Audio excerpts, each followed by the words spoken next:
J'étais terrorisée, littéralement terrorisée. Et je pense que je ne l'ai jamais dit publiquement, mais ouais, j'avais cette peur, cette terreur à l'idée qu'on dise de moi que j'étais un charlatan, à l'idée de foirer et d'être cancel. Ça me terrorisait, vraiment. Mais le pire, c'est que j'ai mis des années à en prendre conscience. Dans l'intervalle, il s'est passé quoi à votre avis? Absolument rien. J'ai pataugé pendant des années, les premières années de mon activité, l'année de mon burn-out y compris, donc la première année, j'ai pataugé dans la semoule à cause de cette peur, cette terreur même, dont j'avais même pas conscience. Bienvenue sur ma chaîne, je suis Joanne Tatam, je suis entrepreneur depuis presque 13 ans maintenant. Je suis coach et mentor et j'accompagne des femmes, des entrepreneurs spirituels, créatives, engagées et je les aide à se rendre visibles, à sortir de l'ombre et de l'anonymat pour devenir des superstars magnétiques. Aujourd'hui, je me suis dit que ce serait intéressant que je partage ces premières années d'activité en fait, qui ont été extrêmement difficiles pour moi à cause de cette simple peur qui n'était même pas quelque chose de conscient. Quand j'ai enfin pris conscience de ce qui me bloquait vraiment, parce que je ne comprenais pas. Je faisais tout bien. Bonjour le syndrome de la bonne élève. Je faisais tout bien. Depuis le début, quand un coach me disait de faire quelque chose, je le faisais. J'avais vraiment l'impression de faire de mon mieux. Et en même temps, j'avais le sentiment qu'il y avait quelque chose qui me bloquait, mais j'arrivais pas à mettre le doigt sur quoi. Quelque chose me bloquait, faisait que j'arrivais pas à... Il y avait un truc ne serait-ce que dans ma façon d'exprimer les choses, un truc qui bloquait. Dans la façon dont c'était reçu aussi, un truc qui bloquait. Et je ne comprenais pas, j'arrivais pas à mettre le doigt dessus. Jusqu'au jour où, enfin, pendant une session de coaching, j'ai enfin réalisé que j'avais, depuis le début, cette terreur. Consciemment, je me suis rassurée en me disant, Joanne, si t'as peur de te planter, de faire une boulette en fait, c'était ça surtout, si t'as peur de faire une boulette, t'as pas envie qu'on te mette dans la catégorie des charlatans, c'est déjà bon signe, ça veut dire que tu veux faire attention, tu veux faire les choses bien, c'est bon signe. Oui mais bon, il y a des limites. Et la réalité, c'est que cette peur, c'était pas quelque chose de nouveau, c'était pas quelque chose qui était là juste depuis mes débuts dans l'entrepreneuriat. C'était là avant. Dans mon ancienne vie professionnelle, j'avais ce syndrome de l'imposteur. J'étais persuadée qu'un jour quelqu'un allait se rendre compte que j'avais rien de spécial et que on m'avait embauché un petit peu par erreur en fait. Donc à un moment donné, je me suis demandé d'où ça vient. D'où ça vient? C'est pas possible. D'où ça vient? Qu'est-ce qui fait que automatiquement dans ma tête, je pense que quelqu'un va mettre le doigt sur le fait que j'ai rien à faire là, je connais pas mon job. Qu'est-ce qui m'a mis dans la tête que je vais forcément foirer, que je vais forcément faire une boulette? Et qu'est-ce qui m'a mis dans le crâne que si je commets une boulette, si je me trompe, je vais forcément être cancel et c'est la fin de tout. Il n'y a pas besoin d'aller très très loin.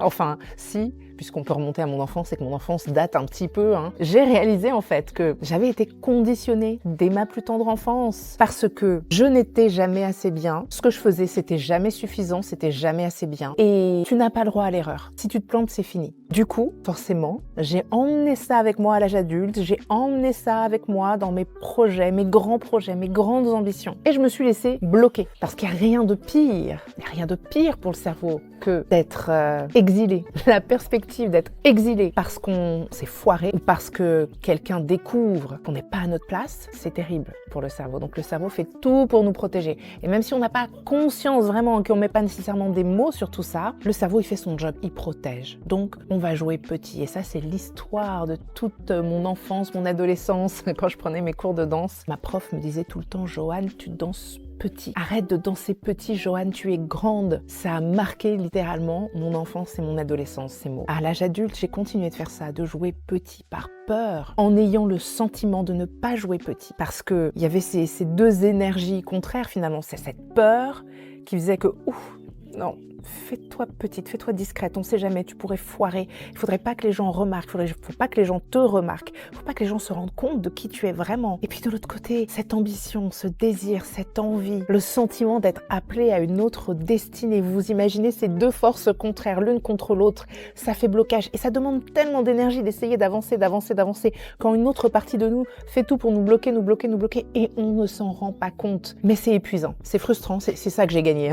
Les premières années de mon activité, passé. Épuisement, frustration. Il a fallu à un moment donné que je prenne le taureau par les cornes, hein, quand j'ai pris conscience de ce qui était en train de se passer. Il a fallu que je me pousse au derrière, que j'ose un peu plus, et un peu plus, et encore un peu plus. Mais c'était pas possible sans déjà avoir créé en moi ce sentiment de sécurité. Ça, je l'ai créé en moi en étant pas toute seule sur mon cheminement, en étant accompagnée, évidemment. Ça a créé forcément une sensation de confiance, de savoir que enfin, pour une fois dans la vie, et je vous partage tout ça parce que pour avoir accompagné des tas de femmes qui avaient des peurs similaires en venant à moi, je sais que c'est hyper précieux et que ce sera hyper précieux pour certaines d'entre vous, peut-être pour beaucoup d'entre vous, c'est ce que je souhaite. Mais d'avoir enfin quelqu'un qui pouvait être à mes côtés, 100% dans la bienveillance, quelqu'un qui croyait en moi à 100% et quelqu'un qui était là pour me rassurer et me conforter dans ma confiance en moi-même, ma confiance en mes capacités tout court, en ma capacité aussi potentiellement à faire face à des critiques potentielles, à ma capacité aussi à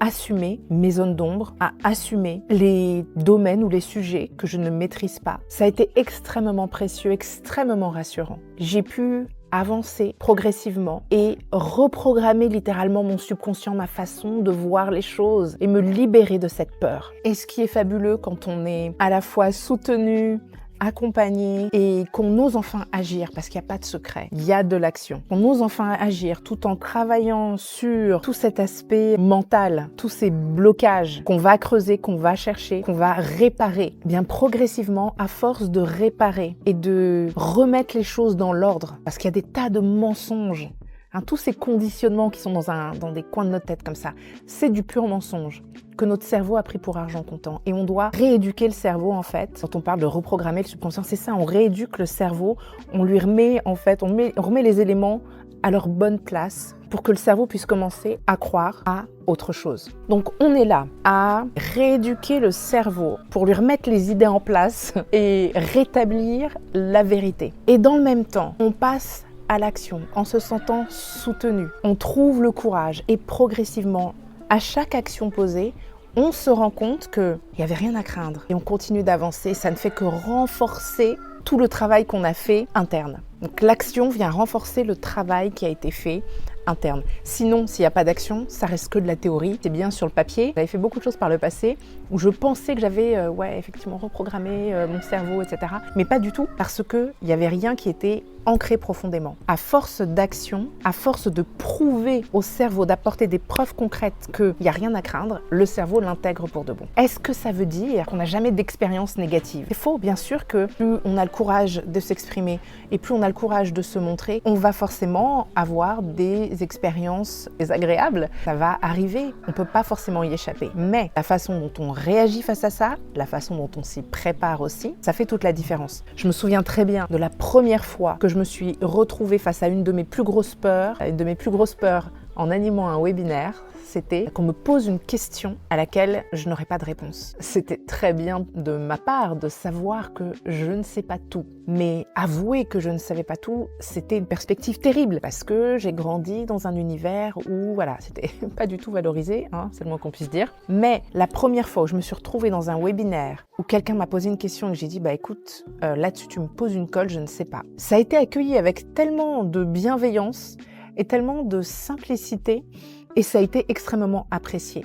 Je me suis rendu compte que les gens en face de moi étaient capables d'accepter le fait que je ne suis pas une déesse toute puissante qui sait absolument tout sur tout. Et le fait de dire « ça je ne sais pas », ça a été vraiment apprécié et ça a même renforcé le sentiment de confiance avec mon audience. Aujourd'hui, j'ai développé une telle confiance en moi-même, en mon travail, en ce que je partage comme message, que je sais que j'ai pas la science infuse et que sur le chemin, probablement qu'à un moment ou un autre, je vais me tromper. Et c'est ok, c'est pas grave, je suis un être humain. Et quand on se trompe, en fait, il y a une chose simple à faire, c'est admettre qu'on s'est trompé, c'est apprendre et évoluer. On apprend, et c'est ce que je répète tout le temps à ma fille, on apprend en se trompant aussi. Donc, c'est 100% ok. La réalité, c'est que ce que les autres pensent de mon travail n'a pas d'importance parce que aujourd'hui, c'est pas le regard des autres qui a le plus d'importance pour moi, c'est l'impact que j'ai. Et du moment que j'ai un impact positif, c'est bon pour moi.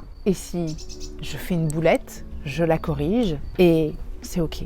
Et j'ai trouvé une paix intérieure par rapport à tout ça qui n'a pas de prix et qui vraiment m'a permis de parvenir progressivement à sortir de l'ombre. Qui progressivement m'a permis d'oser rayonner, d'oser porter mon message. Et si vous regardez cette vidéo et que vous êtes une entrepreneure spirituelle, engagée, créative, vous savez que la capacité à se rendre visible, ça fait toute la différence. C'est ce qui fait que vous allez attirer les opportunités. Le nombre d'interviews auxquelles j'ai pu participer, que ce soit à l'écrit, que ce soit en vidéo, podcast, le nombre d'événements auxquels j'ai été invitée, des ateliers, des journées de formation dans lesquelles je suis venue pour intervenir, des sommets en ligne. Tout ça, ça n'aurait pas été possible si j'avais pas osé porter mon message, si j'avais pas osé, non pas sans peur, en tout cas avec courage. Je sais que je ne suis plus du tout terrorisée à l'idée qu'on me considère comme un charlatan. Je suis plus du tout terrorisée à l'idée de me planter.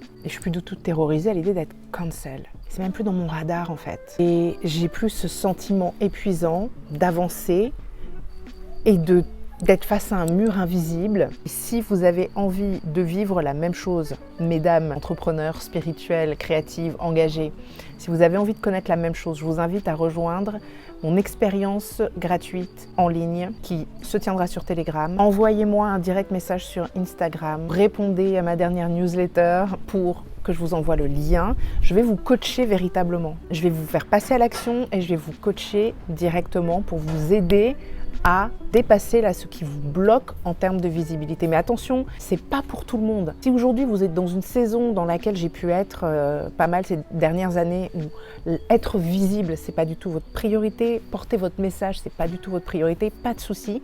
C'est probablement pas pour vous. Mais si vous êtes déterminé à sortir de l'ombre, à sortir de l'anonymat, pour devenir véritablement une superstar magnétique, faire rayonner votre travail, faire rayonner votre message, vous êtes au bon endroit. Je vous invite vraiment à m'envoyer un petit message pour que je puisse vous envoyer les infos pour participer à cette expérience en ligne très prochainement. Je mets toutes les informations ou le lien vers mon Insta là. À bientôt dans cette expérience sur Telegram ou bien à bientôt dans la prochaine vidéo. Bye!